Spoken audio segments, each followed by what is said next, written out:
Hello guys, welcome back to my YouTube channel. As today we are going to discuss next part of the chapter number 2, microorganisms and info of class 8 book of science. So this is a harmful microorganism. Our next topic is harmful microorganisms. So देखिए कल हमने friendly microbes के बारे में पढ़ा. So देखिए friendly microbes के बारे में मैंने आपको हर चीज़ बता दी, बस हार्मफुल माइक्रो ऑर्गेनिजम्स का टॉपिक बच गया है.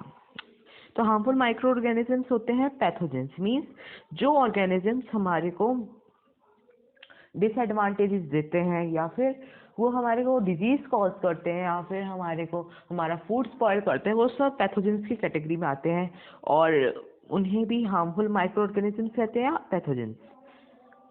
Now disease causing micro organisms in human. So किस तरीके से डिजीज कॉजिंग जो माइक्रो ऑर्गेनिजम्स हैं ह्यूमंस में, वो उसकी बात हो रही है. सो देखिए this pathogens enter in our body through air we breathe. हम जो एयर ब्रीथ करते हैं उसके थ्रू, या वाटर जो हम पीते हैं, या फिर हम जो खाना खाते हैं, किसी भी तरीके से वो हमारे शरीर में ट्रांसमिट हो जाते हैं बाय द डायरेक्ट कांटेक्ट या फिर डायरेक्ट कांटेक्ट किसी पर्सन के द्वारा. मतलब जो इन्फेक्टेड पर्सन है, इन्फेक्टेड पर्सन से अनइन्फेक्टेड या हेल्दी पर्सन को कांटेक्ट हो जाता है या फिर उनके पास जाते हैं, या फिर हवा, पानी या खाने से ये फैलती हैं disease. So microbial disease that spread from a infected person. जो माइक्रोबियल डिजीज इन्फेक्टेड पर्सन से हेल्दी पर्सन को फैलती है, या तो एयर या वाटर या फिर फिजिकल कांटेक्ट के थ्रू, उन्हें कम्युनिकेबल डिजीज कहते हैं. For example such as disease like cholera, common cold, chicken pox and tuberculosis.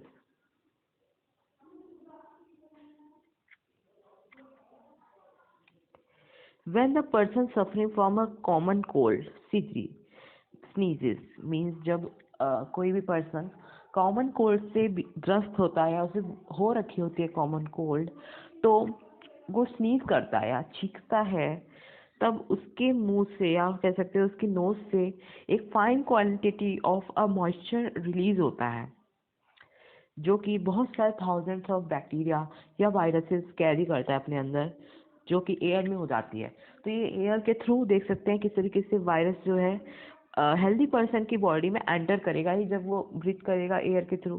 तो इस तरीके से दूसरे पर्सन को भी क्या हो जाती है, कोल्ड. ठीक है, अगर उस पर्सन की अच्छी होगी इम्यूनिटी तो उसको नहीं होगा, फिर अगर उसकी इम्यूनिटी वीक होगी तो फिर उसको हो जाएगा, वो बीमार हो जाएगा, है ना. ये तो आपको पता ही होगा. Now next topic is are carriers. Very important topic, carriers. So देखिए कैरियर्स क्या होते हैं. तो कुछ इंसेक्ट्स और एनिमल्स होते हैं जो कि कैरियर्स की तरह वर्क करते हैं और डिजीज कॉजिंग माइक्रोब्स. क्या होता है ना, अगर ये क्या करते हैं इंसेक्ट और एनिमल्स,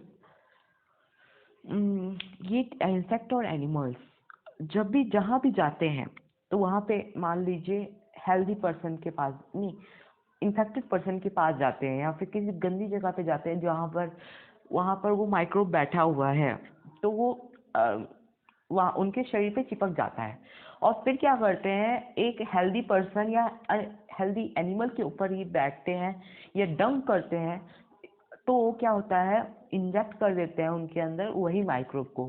तो क्या होता है, जाने अनजाने में ये दूसरे पर्सन को अपने ऊपर बैठाकर माइक्रोब को दूसरे हेल्दी पर्सन की बॉडी पे डाल देते हैं. इन्हें कहते हैं कैरियर्स. सो इस तरीके से कैरी करते हैं एक तरह से, तो इसीलिए इन्हें कैरियर्स कहते हैं. बट इनका एक पर्टिकुलर नेम भी दिया गया है, वेक्टर्स जिसे कहते हैं, वेक्टर्स, जिन्हें आपको याद रखना है. क्या पता आपके क्वेश्चन ई बुक में नहीं है बट आ सकता है आपके पेपर में. जैसे यहाँ पे दिया भी है, एक एग्जांपल दिया है, जैसे आपके घर में हाउस फ्लाइज होती होंगी, छोटी छोटी house flies.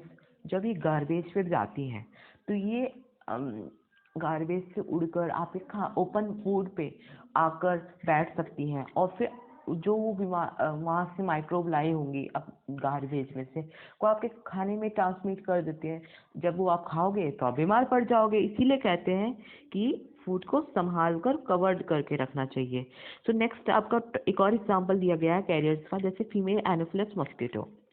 Female Anopheles mosquito क्या होती है? ये एक मस्कीटो का टाइप है। तो क्या करती है ये, जब भी किसी मलेरिया हुए पर्सन को काटती है तो उनके शरीर में वो मलेरिया वाले बैक्टीरियाज आ जाते हैं, माइक्रोब्स आ जाते हैं। तो वो जाकर फिर हेल्दी पर्सन को अगर वही काट लेंगी तो वो मलेरिया हो जाएगा उस पर्सन को, क्योंकि वो ट्रांसमिट कर देती है मलेरिया के माइक्रोब्स को उस पर्सन में। सो इसके थ्रू आप समझ सकते हैं कि किस तरीके से कैरियर्स हमारे लिए बुरे हैं। और नेक्स्ट है यहाँ पे female Aedes mosquito act as a carrier of a dengue virus. ये डेंगू वायरस का है, यानी जैसे फीमेल एडिस मस्कीटो जाती है किसी इन्फेक्टेड डेंगू पर्सन के, जिसे डेंगू हुआ है, तो उसको डंक करेगी। फिर वो वहाँ पर उसके शरीर में माइक्रोब घुस गए डेंगू के, अब वो जाएगी हेल्दी पर्सन के ऊपर, तो वहाँ उसे डंक करेगी तो उसे भी डेंगू हो जाएगा। अब इसीलिए कहते हैं इम्यूनिटी स्ट्रांग होनी चाहिए। अगर इसकी इम्यूनिटी अच्छी होगी तो वो बच जाएगा, वरना तो उसकी भी डेथ हो जाएगी। तो देखिए यहाँ पे है, then how do prevent the spread of the communicable disease. किस तरीके से प्रिवेंट करें हम कम्युनिकेबल डिजीज से हमें स्प्रेड होने में। We should keep handkerchief on the nose और माउथ वाइल स्नीजिंग। स्नीज करते समय हमें हैंकरचीफ रखना चाहिए, हैंकी रखना चाहिए जब भी आप छींक रहे हो। उससे क्या होगा, जितने भी माइक्रोब्स होंगे वो आपके हैंकी पे आ जाएंगे, ना कि एयर पे। It is better to keep distance from the infected person. Infected person से दूर रहें, उससे भी बहुत फायदा होगा। यहाँ पे बोला गया है कि जो टीचर्स हैं हमें सजेस्ट करती हैं कि नेबरहुड में पानी नहीं जमा होने देना चाहिए ज़्यादा समय तक। उससे क्या होता है देखते हैं। जो मस्कीटोज होते हैं वो पानी में ज़्यादा ब्रीड करते हैं। ब्रीड मतलब बढ़ते हैं, रिप्रोड्यूस हो जाते हैं जल्दी जल्दी।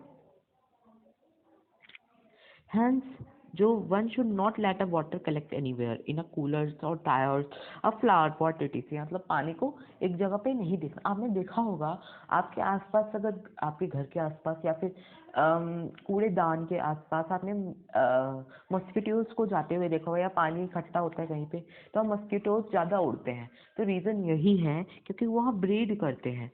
तो इसीलिए अपने सराउंडिंग को क्लीन रखना चाहिए, या फिर पानी ड्राई रखना चाहिए अपने सराउंडिंग को, जिससे जो मस्कीटो हैं वो ब्रीड ही नहीं हो पाएंगे और फिर हम भी बच जाएंगे मलेरिया से।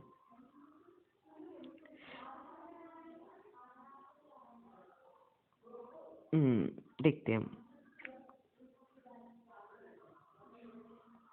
तो यहाँ पे कॉमन जो डिजीजेज है, ह्यूमन डिजीजेज है यहाँ पे गिवन कि किस तरीके से ह्यूमन को डिजीज होती है माइक्रो ऑर्गेनिज्म की, मतलब यहाँ पे बताया गया है।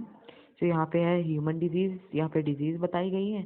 और माइक्रो ऑर्गेनिज्म किस माइक्रो ऑर्गेनिज्म से होती है, मोड ऑफ ट्रांसमिशन, यानी किसके थ्रू ये फैलती है। ये तो कम्युनिकेबल डिजीज है शायद सारी। और इसके प्रिवेंट मेजर बताया गया है हर लाइन में। सबसे मेन है इन सब में वैक्सीनेशन बताया गया है हर एज के ऊपर। तो आप इसे रीड कर लेना, इजी है, इससे रिलेटेड क्वेश्चन आते हैं पेपर में। हाँ, यहाँ पे देखिए इम्पोर्टेंट बात बताई गई, डिजीज कॉजिंग माइक्रो ऑर्गेनिजम्स इन एनिमल्स। एनिमल्स में भी होते हैं माइक्रो ऑर्गेनिज्म, जैसे ह्यूमंस में होते हैं वैसे एनिमल्स में भी डिजीज कॉजिंग माइक्रो ऑर्गेनिजम्स होते हैं। यहाँ पे बताया है रॉबर्ट कोच ने बैक्टीरियम एनाथ्रेक्स के अगेंस्ट जो एंथ्रेक्स डिजीज कॉज करने वाले बैक्टीरिया हैं उनको डिस्कवर किया था, देखा था, या फिर पता चला था उन्हें। ये डेंजरस होते हैं बहुत। यहाँ पे प्लांट से भी बताया गया है। तो देखिए some common plant disease and cause by microorganism. तो आपको याद ये भी पढ़ना पड़ेगा, अच्छे से रीड कर लेना अच्छे से। ये भी वही है, सेम टू सेम। बट यहाँ पे जो बताया गया है ये बताया गया है disease reduce the yield of crops, यानी ये जो डिजीज कॉज करते हैं माइक्रो ऑर्गेनिज्म इन प्लांट्स, तो क्या होता है, ये यील्ड जो होती है क्रॉप्स की वो कम कर देते हैं, इसीलिए कहते हैं हमारे को फिर नुकसान होगा ना इससे, तो इसीलिए इनको मारने के लिए भी बहुत सारे तरीके हैं।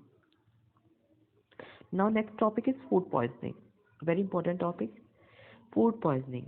तो देखिए फूड पॉइजनिंग होती क्या है, मतलब कि फूड पॉइजनिंग होता है, यहाँ पे food poisoning could be due to the consumption of food spoiled by the microorganism, यानी माइक्रो ऑर्गेनिजम्स, आप अगर आप कोई भी चीज़ खुले में रख दोगे तो वो ज़्यादा लंबे समय तक आप रखोगे तो वो सड़ जाती है, क्योंकि उसमें माइक्रो ऑर्गेनिजम्स आ जाते हैं और उसे सड़ा देते हैं।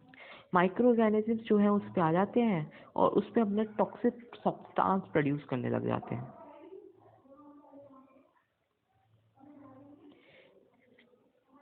Make the food poisonous causing serious illness and even death. तो इसलिए इम्पोर्टेंट होता है कि फूड को प्रिवेंट करना चाहिए स्पॉइल होने से। ठीक है, आपको समझ आ गया फूड पॉइजनिंग क्या होती है। अगर आप कोई भी खुले में रख देते हो कोई भी चीज़ खाने की, तो वो सड़ जाती है, माइक्रो ऑर्गेनिज्म उसके ऊपर बैठ जाते हैं, वो टॉक्सिक सब्सटेंस रिलीज करते हैं। अगर वही हम खा लेते हैं तो हमारे को डिजीज हो जाएगी वो। Now food preservation. Food preservation is really how to preserve your food from these microorganisms. तो इसके भी बहुत सारे तरीके हैं। First is chemical method. Chemical methods के थ्रू भी हम फूड को बचा सकते हैं। तो देखिए कुछ केमिकल्स होते हैं जिससे हम माइक्रो ऑर्गेनिजम्स की ग्रोथ, जो कि जैसे कि सॉल्ट और एडिबल ऑयल्स बताए गए हैं, सबसे केमिकल ज़्यादातर केमिकल्स में यूज़ किए जाते हैं। तो देखिए क्या होता है, प्रिजर्वेटिव्स कहते हैं। तो देखिए इसीलिए कहते हैं कि फीमेल फीमेल कह रहे केमिकल मेथड होता है जिसमें प्रिजर्वेटिव्स की बात हुई है, यानी उसमें प्रिजर्वेटिव्स क्या होते हैं। प्रिजर्वेटिव्स में होता है कि अगर आपको अपने फूड को स्पॉइल होने से बचाना है तो उसके लिए हमें प्रिजर्वेटिव्स, या तो आप केमिकल्स यूज़ करो वो भी अच्छा है, या फिर आप कोई भी अदर, आगे भी बहुत सारे तरीके हैं वो भी बताएंगे अभी, रुकिए। Sodium benzoate, sodium metabisulphite are a common preservative. ठीक है,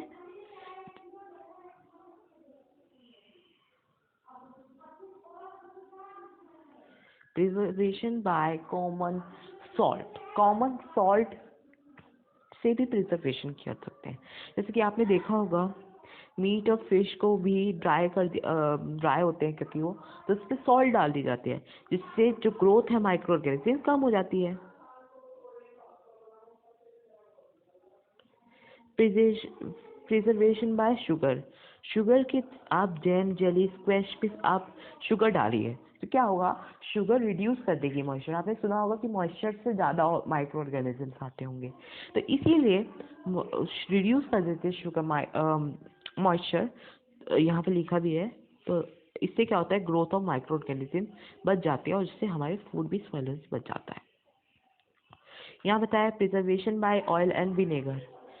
सो देखिए जो ऑयल और विनेगर है वो पिकल्स हम यूज़ करते हैं उनमें डालते हैं, ठीक है, क्योंकि ये पिकल्स में हम डिस्ले डालते हैं तो बैक्टीरिया जो है उन इन्वायरमेंट में रह ही नहीं सकता, इसी वजह से वो मर जाते हैं जहाँ पर ऑयल और विनेगर होते हैं। ठीक है, हीट एंड कोल्ड ट्रीटमेंट आपको पता होगा, आपकी मम्मी पॉइस्चराइजेशन करती है, क्योंकि पॉइस्चराइजेशन क्या होता है, पॉइस्चराइजेशन तो पहले आप जान लीजिए। पॉइस्चराइजेशन लाउस पास्चर ने डिस्कवर किया था। पॉस्चराइज्ड मिल्क जो है वो, उसमें होता क्या है, आपकी मम्मी ने आपने देखा होगा मम्मी को दूध गर्म कर फ्रिज में रख देती हैं तुरंत, इससे क्या होता है हमारा दूध वो नहीं होता है, स्पॉइल नहीं होता है, यही रीज़न है। तो पॉस्चराइज्ड मिल्क क्या होता है, वही होता है। क्या होता है इसमें देखिए, विदाउट बॉइलिंग ऐसे फ्री एंड हार्मफुल माइक्रोब्स, ठीक है, इसे छोड़िए। मिल्क जो है उसे हीट किया जाता है 70 C for a 15 to 30 seconds, और फिर सडनली उसे चिल यानी ठंडा किया जाता है, फिर स्टोर किया जाता है। फिर इससे क्या होता है, माइक्रोब बच जाते हैं, माइक्रोब नहीं आते हैं आपके दूध में। तो इससे आपका दूध फिर आपको लंबे समय तक चलेगा। और यहाँ पे बताया है कि प्रोसेस जो है लाउस पास्चर ने डिस्कवर किया था इसी को, इसे पॉस्चराइजेशन कहते हैं। तो देखिए मेनली ये वाला तरीका ज़्यादातर फैक्ट्रीज में यूज़ होता है। जब आपने मिल्क खरीदा होगा बाहर से तो वो आपको पता होगा कि उस मिल्क को विदाउट पकाए, या कह सकते हो विदाउट किस बॉयल किए उसे यूज़ कर सकते हैं। नाउ स्टोरेज एंड पैकिंग, उससे स्टोरेज की जाती है। ड्राई फ्रूट्स, जैसे ड्राई फ्रूट्स होते हैं और वेजिटेबल्स होते हैं, सील्ड में एयर में किया जाता है, क्योंकि इससे माइक्रो ऑर्गेनिजम्स के अटैक को बचाया जाता है। और यहाँ पे नाइट्रोजन फिक्सेशन तो आपको पता ही है, आपको मैंने बता ही रखा है राइजोबियम बैक्टीरिया के बारे में।